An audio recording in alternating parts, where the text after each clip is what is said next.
My secret was I was battling in private with my mental health. No one knew about it. I'm sad to admit that includes my ex-wife of 28 years, my mates down the pub, and certainly nobody I work with knew about my constant battles with panic attacks. But in May 2016, so nearly 10 years ago, I outed myself for the first time about my mental health. And it's proved to be one of the best things I've ever done in my life.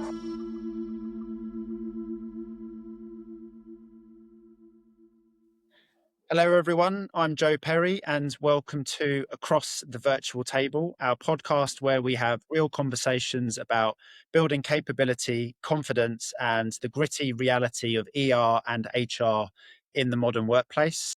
Today, we're talking about kinder cultures, mental health, and everything in between, and where that intersects with employee relations, industrial relations. Because I think everyone has this perception of ER that it's driven by conflict, it's difficult conversations, but it doesn't have to be that way. I am absolutely delighted to be here with David Beanie. I have had the pleasure of experiencing one of David's talks. He was recommended to me by another organization when I worked in the third sector, and we've had many, many excellent conversations. And I've got to be honest, David, you're someone I've got so much time for, and I'm really looking forward to our chat. I also love your shirt, so absolutely fantastic. But as I mentioned, what we're going to touch on is a little bit about kind of cultures, about mental health in the workplace. And as we go through this conversation, I'm absolutely certain that we will be exploring how that intersects with employee relations, industrial relations, trade unions, change, conflict as we go through. But David, over to you. Can you do a bit of an intro to yourself? Thank you, Joe. It's great to be chatting with you today. For those who don't know me, my name's David Beanie. Spent most of my career, nearly 40 years, working in media, not as a journalist on the commercial side of things, but throughout that media career, I had a big secret. And what was my secret? My secret was I was battling in private with my mental health. No one knew about it. I'm sad to admit that includes my ex-wife of 28 years, my mates down the pub, and certainly nobody I worked with knew about my constant battles with panic attacks. But in May 2016, so nearly 10 years ago, I outed myself for the first time about my mental health. And it's proved to be one of the best things I've ever done in my life. When I first shared my story, it resonated with more people and at a deeper level than anything I've done in my life before. The big surprise I got, Joe, was how many people came to me and said, "Can I be honest with you too?" And I said, yes. And they said things to me like, "I would never, ever share at work my true mental health because I think it would impact on my career." And the more and more people I spoke to, the more people said to me they didn't trust their employers when it came to mental health. So I made a big decision back at the beginning of 2017 that where I wanted to focus my energy was helping employers to become kinder. I wanted to help employers to create cultures in their workplaces where every single employee could be really honest about their mental health. I also knew this isn't a fluffy subject, Joe. When you create a kinder culture in a business, the business performs better. Less people leave, less people go off sick, and you just drive greater energy through the organization. As you know, Joe, I've been very lucky in the last 9-10 years to work with some amazing organizations on helping them to create kinder cultures at work. And along the way, I met the great Joe Perry.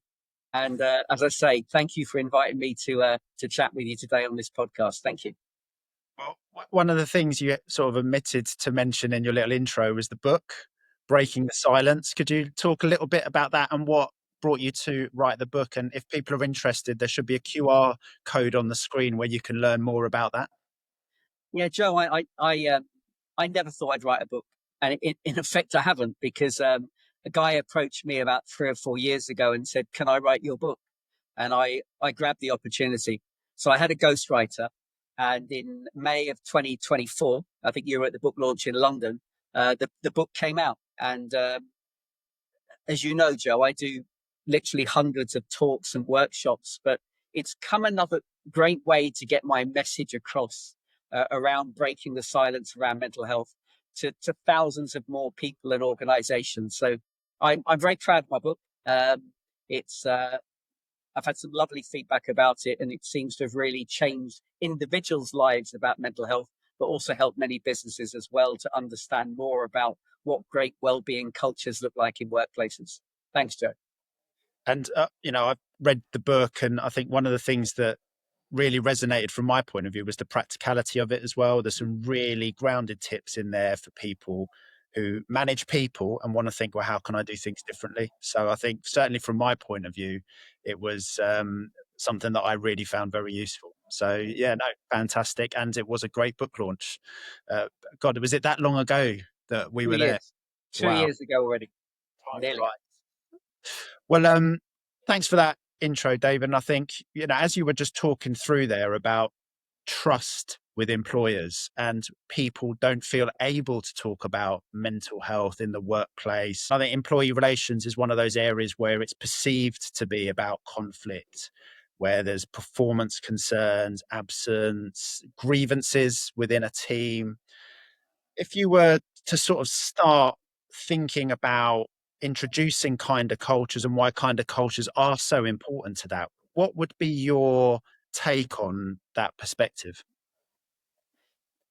Can I just say one thing in the moment, Joe? When I hear about having difficult conversations at work, and I know in my corporate career there was lots of courses about how to have difficult conversations. I actually hate that whole phrase, because if you go into a conversation knowing it's going to be difficult, you go in feeling a bit more anxious yourself, and you're worried about the outcome. To me, we need to have more honest conversations at work. You can be honest and say to someone, do you know what? I don't think you're in the right job for you. Because if you're being honest, people respect honesty. So I just love us to talk more about having honest conversations with people as opposed to having difficult conversations, people. Sorry, that's just a personal bugbear of mine. Another thing about kinder cultures, Joe, there's still a lot of businesses, particularly at a senior level, they hate the word kindness. They think it's being soft at work. It's not being soft at work. Being kind, as I said just now, is being honest. It's creating trustful environments. It's respecting people. It's not being soft.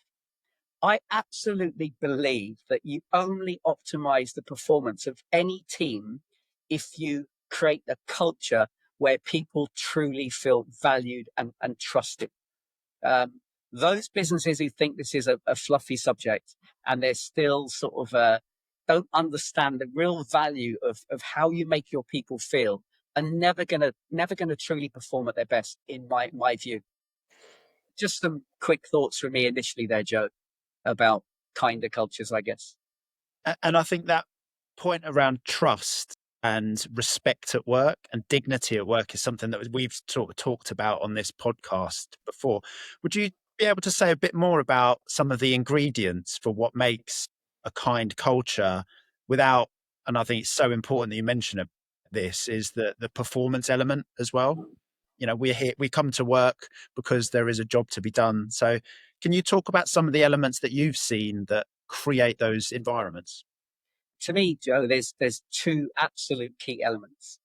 We both know culture comes top down. Of course it does. So therefore, the tone has to come from the very top of the organization. Um, there are still too many businesses that are ticking a box when it comes to mental health and well-being and culture. Um, they haven't worked out that direct correlation between workplace culture and productivity. So the tone has to come from the top. Ideally, you need senior people being prepared to share vulnerability and their own challenges, maybe at times in their life with their mental health. Because the moment they talk about it, they're giving other people permission to talk about it too. So you have to develop trust from the very top of the organization. A very well known global bank, one of their senior people, he was off for 6 months with depression. Within 6 months of coming back to work, he was promoted to an even bigger job. And he regularly talks at work about his battles with mental health and how it hasn't damaged his career. So within that bank, there's a lot more trust generally that you can sometimes say, I'm not okay, and have a tough time, and it's not going to be career ending. So the tone has to come from the very top, ideally. Otherwise, staff will feel it's not authentic. But it doesn't just come from the very top, Joe, because line managers also are absolutely critical in how you feel about your workplace.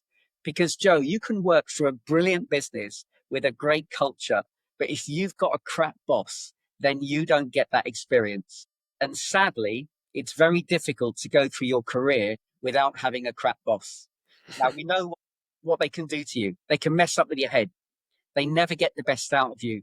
And invariably, you look to move on. Um, I think hopefully we all had a great boss too. And we know what that feels like and how much more we give when we feel cared and respected. Now, a piece of insight I've been sharing for years now, and I'm going to keep sharing it because it's so powerful, um, comes again from another major bank who they did a survey and they asked 76,000 staff um, lots of questions, but one question was black and white, and it simply said, "Do we care about you? Yes or no?" And they put that question in because they thought most people are going to say yes. We've got this great reputation. Well, 38,000 staff said no. 50% of their workforce said, "You don't care about me." Now, fortunately, they're brilliant with their data analytics. So they dived into the data. They wanted to find the common denominator and they found it straight away. And the common denominator as to why 50% of their workforce didn't feel cared for at work was down to your line manager. They then drilled further to see what does the manager do or not do to make people think we don't care about them. And what came back was really basic stuff. And number one was that the managers who created an impression they didn't care about you, whenever they started a work conversation, all they ever talked about was work. They never started meetings by saying, "Look, I know we're busy, but how are you, Joe? How are you doing?" And asking from here. So, in summary to your question, Joe, the tone has to come from the top. Of course it does, because culture comes top down. And senior leaders need to role model this themselves. But equally, every line manager plays a massive part in what you think about your workplace. And line managers need to value non-work conversations and starting meetings by saying, "I know we're busy, but how are we all? How are we doing?" That to me would make a huge difference. Thank you, Joe. When you said about line managers, I was going to jump in with one of my bugbears, which is how long have we been talking about training line managers? I mean, I've been working in HR for 20 years and it's been on the agenda. And I'm sure it's been others who have been working in HR for longer will say, we were talking about this before then as well. And one of the questions that came to mind is if you're in a organization where maybe the top down culture isn't there, what can you do as an individual manager to try and create that kindness within your sphere of control? Joe, it's a great question. You can still put a bubble around your team because your line manager probably by far and away has the biggest impact on what you think about your employer. So if you set the standards yourself and you start meetings by not talking about work and you really get to know your people as human beings, maybe the culture is not great from the very top, but you're going to be going home at work and saying to the people that you live with at home, "Do you know what? I work for a great employer and I've got a great boss," because your line manager's getting it right.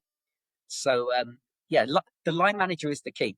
And just, you're probably going to ask this question next. What some businesses do wrong, Joe, in my humble view, they don't train their line managers.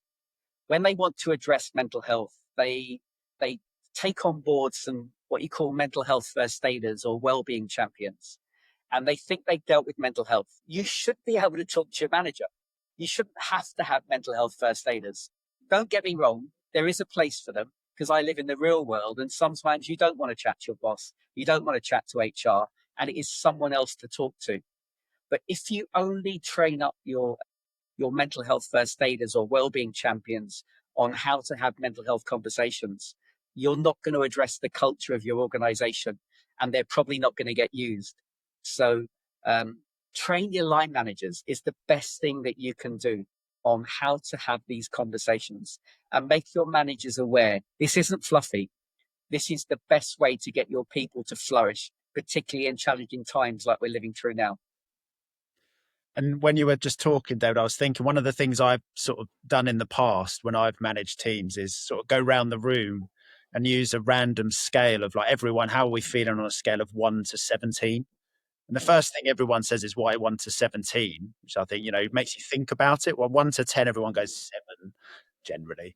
And then try to track that over time because it's not the level that you're interested in, but the difference. If people have moved from one to the other, which I always thought I stole from someone else, was a really practical thing. And it just made me think that I think you tell a story about a dog and someone's that was the most important thing to them. Have I got that right? I think you've got two things from what you just said. One, I think you stole the 1 to 17 from me, because I'll come back to that in a moment. But yeah, I think you're referring to a very good manager of mine many years ago said to me, David, how's Sally's dog? And I started laughing. And my boss said, what's funny about that? I said, well, hang on a minute. Why would I ask Sally about her dog if I didn't know Sally had a dog? And my boss looked at me so disappointingly and said, David, you've worked with Sally for 2 years now, and her dog is her life. So come on, when you next see Sally, ask her about her dog. So I did do. And when I look back at my relationship with Sally, she became a real advocate of mine, a brilliant, brilliant colleague. But we only connected the day I asked her about her dog, because at that point we moved from a transactional relationship to a much more meaningful connection.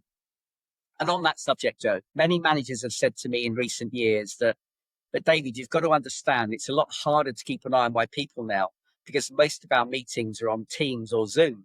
And therefore, we're working hybrid. I'm not seeing them every day. And I get that, but only to some degree, Joe. One of the ironies about working on Teams in recent years is that I've met more cats and dogs. I've met more children. I've met more other halves in the past 40. When we're on Teams, let's not get too corporate. Don't have those dull corporate backdrops behind you. If a cat jumps on the keyboard, we want to meet the cat. You know, if a child appears in the background, bring them into the meeting so we can all say hello. We've got to work harder than ever before to really emotionally connect with people when we're working in a hybrid way.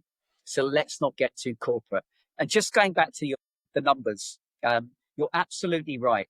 It's not the number, you're looking for change. I used to work with a guy, he was always 10 out of 10. Week after week after week after week, he was 10 out of 10. And I'll be honest, Joe, it used to piss me off because no one should always be a 10 out of 10. Life isn't like that. Well, anyway, one day on a meeting, he was only 9. And I can remember laughing. I found it funny. I can remember thinking, oh my days, his world's fallen apart. He's only a 9. A few days later, he left the business because something major had happened in his life. Knowing what I know now, I shouldn't have laughed. Straight after that conference call, I should have rung him up and said, what's up, mate? You've been a 10 forever, and today you're a 9. Because it's not the number you're looking for change. His 9 might be in someone else's 2. So when you do ask the 1 to 10 or the 1 to 17, what you're looking for is a different number to the number that they normally give. But it's a great way to check in with people. And I can't believe that it was you that I stole it from, David, and I've completely forgotten. So I feel very sheepish now. All the best ideas are stolen, Joe. All the best ideas are stolen. And then used in practice, Yeah, which is, I absolutely. guess, part of the benefit of doing these things. I was going to ask, Dave, so I think there's some really practical things that you can do to help build kind of cultures, build connection, because a bit like union engagement, it's about the relationships that you've got, and the depth of those relationships is so important. At the same time, organizations exist for a reason. And if you work in the public sector or the third sector, there's a really strong purpose. And we've both worked in organizations where that purpose is absolutely the core of why people are there. Have you seen examples where organizations have got that balance right between getting people to sign up for the why and hit those performance standards, but do it in the right way, create kind of cultures and develop those relationships with people? I've seen it both ways, Joe. I've seen where it's not working and I've seen where it works really well. If I could just start briefly with where an example of senior people not realizing where the culture was coming from when they're within their own organization. It was a very well-known travel company and I got the chance to work with them at a very senior level. And the person who was introducing me said to the people in the room, can anyone tell me what the culture is of this organization? And he wasn't expecting an answer. And he said, I know what it is because I asked the CEO. And he said, I was at my interview with the CEO and he said, any more questions? I said, yeah, one more. What's the culture of this organization? And the CEO said, that's simple. It's FIFO. You fit in or you F off. And they all laughed and he laughed. And then he said, I know you found that funny. He said, but that is the culture here. We don't say FIFO anymore, but we say things like, if you don't want to be on the bus, get off the bus. He said, but where do you think culture comes from? It comes from around this table. So therefore, who has to change more in this organization than anybody else if we're going to change culture? It starts in this room. And because they didn't have a great culture. And up until that point, the senior team weren't aware that they were responsible for this very difficult, not great culture. So there's an example of where it wasn't great. Where I see it work fantastically, again, it's role modeled from the very top of the organization. There's certain places, Joe, where I go in quite regularly, and the CEO, whenever I'm in the building, he always is told when I'm coming. If I deliver any talks or any workshops, whatever he's got in his diary, he comes into the start of the workshop, only for 5 minutes, just to say, I've got a busy day today, but it's so important I come in at the start of this session and tell you my personal commitment to why David's in this organization and how much we want to show you that we care about our people. And where they get it so right as well, they then share a little bit of vulnerability as well. So they're sharing that they sometimes also have days when they're not okay. Regularly, consistently from a senior level, just even give up 5 minutes to show and start presentations and workshops by talking about their own challenges. Joe, it makes such a huge difference. You need to see visibility from the top. Another example where it doesn't go right. I was delivering a talk to about 80 staff once, and I'd finished the talk and I said, any questions? And someone put their hand up and said, it's not so much a question, David, it's more an observation. But has anyone noticed that there's not one senior manager in the room today? Not one. And at this point, someone quite junior in HR panicked and they put their hand up and said, oh, but they're really busy. And you can imagine how that went down, Joe. Again, if we're going to get this right, it's simple stuff that makes a difference. It's just having more visibility at the right times and sharing their own passion and belief in this topic and how much they care about it, from their own personal point of view. That's a really important point, David, around the visibility of people's engagement with kind of cultures, mental health. And I think a colleague of mine and I did some work recently in a large public sector organization. And I think one of the things that, and from an employee relations perspective, that was absolutely really important was who sets the standards in an organization. Because if people see people's performance not being managed or that people are taking the piss in other ways, that begins to build this sort of sense of injustice that, why should I do it? They're people's attitudes, behaviors that are inappropriate being challenged. And there's a role for line managers in that. But I think specifically the ER teams that I've worked in have been a group of people who help to make sure that the norms and the standards within an organization are being set and adhered to and seen to be adhered to, because that perception is so important. People feel like things are being dealt with in the right way. Have you experienced that within organizations? One of the things if I've got a room full of managers, Joe, I'm aware that if I've got a room full of managers, some of them will be what I call high red task focused leaders. Others will be, their priority is accuracy, and I think they're high blues, they're known as. And then there's the high yellows, the people that put people first. And there's always going to be a mix of people. So I'm very keen to say to all managers, I am not trying to turn you all into fluffy bunnies. And I couldn't do that if I tried. So, you're in the room today because you've probably already had successful careers. I'm not trying to change your basic management traits, which are always going to be the same. All I'm asking you today is to take away the bits that are going to work for you and to understand the true value of non-work conversations. There's this old-fashioned view, Joe, that when you're at work and you're not talking about work, you're wasting company time. And I'm trying to take people on a journey to realize that those value of those emotional connections. And if you build time really getting to know people, you're going to have a lot, sort of easier conversations with them and a lot less of those difficult conversations we spoke about earlier. Sometimes, Joe, businesses say to me, the reason we worry about getting someone like you in, David, is that you might open up a can of worms. and I hate that phrase, can of worms. When you do get an organization or a business where people can speak more openly about mental health and well-being, and managers are more respected, without doubt, you get less people taking the piss or using the mental health card. Where you've got organizations where people feel they can't be honest about their well-being, they're more likely to get signed off with stress or long-term sick, and you never really know what's going on. So the kind of the culture, again, what it comes back to, Joe, again, it's not being soft, it's not being fluffy. It's creating environments where people flourish and perform at their very, very best. I think if you can treat people in a certain way and you get it really right, you can achieve extraordinary things with people. Thank you, Joe. I'm just looking at a bookshelf behind the screen, and there's a book there called Surrounded by Bad Bosses by a guy called Thomas Erickson. And that uses that disc system of blue, red, green, yellow. Absolutely, it's all about communication styles, and things like that. And I thought it's a really useful way to think about things in that context, because we're all different, but at the same time, building those relationships and understanding those differences is the key to teams, to kindness, Yeah, performance. So very relevant in terms of what's sitting behind the screen this morning. absolutely. We're coming towards the end of our time. If there was one thing, David, that you would advocate for people that they could make a change, either as a manager or as a leader, something that they could implement on a Monday morning that would make a difference, what would it be? I'm going to say two if I'm allowed, because they both linked with the word, obviously, kindness.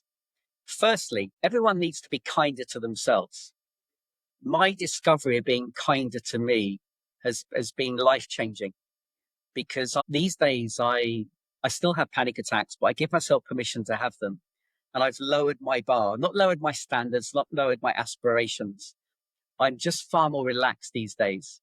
And because I'm kinder to me and I've lowered my bar, my mental health has never been so good, because I'm not putting myself under so much pressure. And secondly, I'm more productive and more creative, because I'm generally got a more relaxed state of mind, and I'm getting greater clarity of thought. So what I'm saying as a first one, Joe, I'd love everyone to think about how they can become kinder to themselves, because when you actually become kinder to yourself, you flourish more as well. And you become a better manager, a better leader, a better colleague, a better friend. So mental health starts with yourself. So that's number one. But to be consistent with what we said earlier, and your question about if there was one thing I'd do on a Monday morning, is when I walked into the office or started a Teams call, I wouldn't start by talking about work. I would check in with people and say, I know we're busy. I know we've got a really big week coming up, but how are we all?